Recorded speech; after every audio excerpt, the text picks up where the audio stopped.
Hi, it's Scott Hamilton back again with another podcast review of the new Twilight Zone TV series on CBS All Access.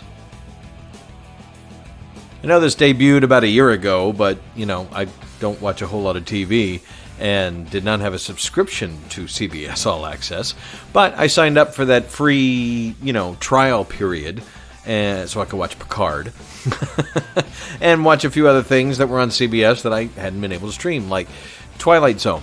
And I'll go ahead and say right now that I am a huge fan of the original. I grew up on everything Rod Serling. My dad was a big fan of Rod Serling. So Twilight Zone, Night Gallery, everything else. When we found out he wrote the scripts for a few movies and stuff, we had to watch those. I mean, Dad was a huge Rod Serling fan, and that rubbed off on me quite a bit.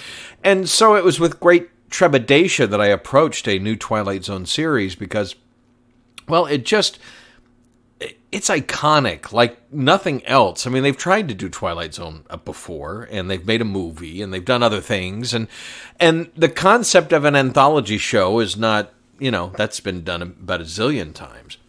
But to actually capture the essence of what made Twilight Zone so interesting, which was basically the twists of the episode, you just didn't see them coming. And once you watched one of those classic Twilight Zone episodes, that was a storyline that you had never seen before, and nobody would ever be able to duplicate it because you'd go, well, I saw that in that Twilight Zone.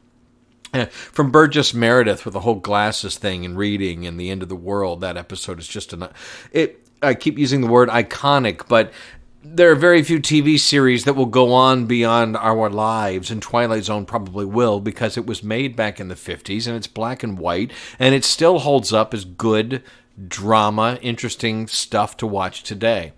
So anyway, the new series is from Simon Kinberg, Jordan Peele, and Marco Ramirez. Now, Jordan Peele, we all know, is the horror guy of the day. He's made some great horror movies, actually. I thought Us was great. I think he's doing great work and can't wait to see what he has next, and was very interested to see what he and his Monkey Paw Productions would do with Twilight Zone. He's also the host. Simon Kinberg, on the other hand, has been behind some great sci-fi and fantasy movies, comic book stuff, but he also made his movie directing debut last year with the Dark Phoenix movie. Yeah, so this was coming out about the same time. That had to be quite a mixed bag of treats that he got when this was so well received. And, well, Dark Phoenix is people still talking about what a dog that was. But anyway, I did a review of that. It wasn't as horrible as most people say, but it certainly wasn't a good Dark Phoenix storyline movie. Anyway, so Twilight Zone is 10 episodes. They range from about 38 to 40 minutes to almost an hour. From science fiction to drama, but they all have kind of a science fiction, fantasy, almost horror twist to them. It does feel like the original show. Well, let me get this out of the way. I usually do pros first and negatives first. Let's get the negatives out of the way. I really don't have any. If I have a negative about the show, it just didn't grab me like Twilight Zone should grab me. It just was okay. I wasn't driven to watch the next episode. And I tend to like anthology series just because you get different stories every week and that kind of thing. But I like I said, I grew up on Twilight Zone and Night Gallery, and I just love Twilight Zone and short stories that have good twists. I like reading short stories as well. And these all are well written, well photographed, well acted. There's a lot of big stars. I started to pull up a list so I could talk about the stars in it, but I don't want to because I didn't want to read a lot because I didn't want any spoilers. I think that's the best thing about Twilight Zone is not knowing how it ends. And I gotta say, not that they're predictable, they're not. I mean, a lot of them, I didn't really see the end coming, but most of them when the end came, I was like, okay, that makes logical sense and it's a good twist, but okay. You know what I mean? It wasn't like earth-shattering, wow, I've got to watch the next episode, because that ending was just so, So, that being said, if you're a fan of TV and you watch a lot of TV, this is on the upper end of television. The production values are out of this world. Like I said, the star power in each episode, there's quite a few big Hollywood actors in this show, and they're in for one episode. The last episode kind of plays with the whole breaking the fourth wall and going behind the filming of a Twilight Zone episode. It was a little tedious, but it had a good ending. Actually had quite the twist at the end. And like I said, I really don't have any negatives about the show, other than when it was over, I was just like, okay, Well, I think I'm going to cancel my CBS subscription now. And there's nothing wrong with the CBS All Access programming. Most of it's not my cup of tea or things I've seen before. I don't watch a whole lot of television, and most movies I tend to own or stream. I will probably keep Netflix. I'm keeping Amazon because I pay for Amazon Prime more for shipping. I still buy stuff, believe it or not. And I haven't really subscribed to some of the other services. I was on Disney Plus for a while, and I will go back when the Marvel shows start up. And a friend is loaning me his Hulu login with Disney Plus, so I'm playing with that and watching some things I haven't watched. But really, of the options, there just isn't a whole lot on the CBS app that would keep me there month after month after month. But I love Discovery. That was one that I waited till it came out on Blu-ray to watch, and I really like Star Trek Discovery. I wanted to stream Picard, because the option of, they were offering a whole month of streaming instead of a week, so that would give me time to watch the whole series and watch a few other things, right? And I did like the Picard show. I like what they did with it. I would like to see what they do next. So and they have another Star Trek series now announced. So just the Star Trek programming alone make me want the CBS. But you pay $5.99 a month to get commercials, or $10 a month to get no commercials. And if I pay for something, I really don't want commercials. In a previous podcast, I've said I'm a lifetime radio guy, so commercials are very good to me. I don't have a problem with commercials. But if I'm paying for something, if I pay to rent a movie, stream, I don't expect to see a commercial before it starts because I paid for the opportunity to watch it. I'm not watching something on TV where commercials pay for the television, or watching commercials on some of the services like Hulu which pay for the streaming, that kind of thing.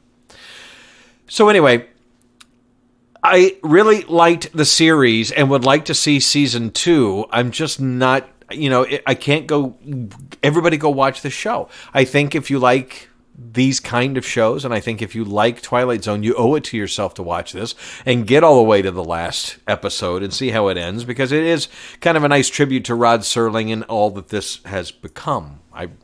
So it's definitely a success, and it's definitely a good show. It's just not up there with, Watchmen, Westworld, some of the things I've watched recently that I just absolutely love, Dark on Netflix. It's just a really good version of Twilight Zone, probably the best version of Twilight Zone since the original. But, Jordan Peele's a good host. I like him a lot. I like his movies, and I like him as a person. I think he's a great guy. I think he's intelligent. I think he's creative, and I think he's funny sometimes.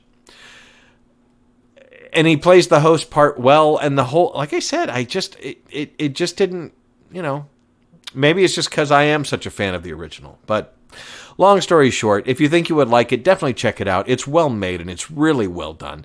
It just, when it was all over, I was like, okay, I'm glad I watched it, but I'm not going to keep it to watch season 2. I'll wait till I can stream that some other way down the road, if that tells you anything.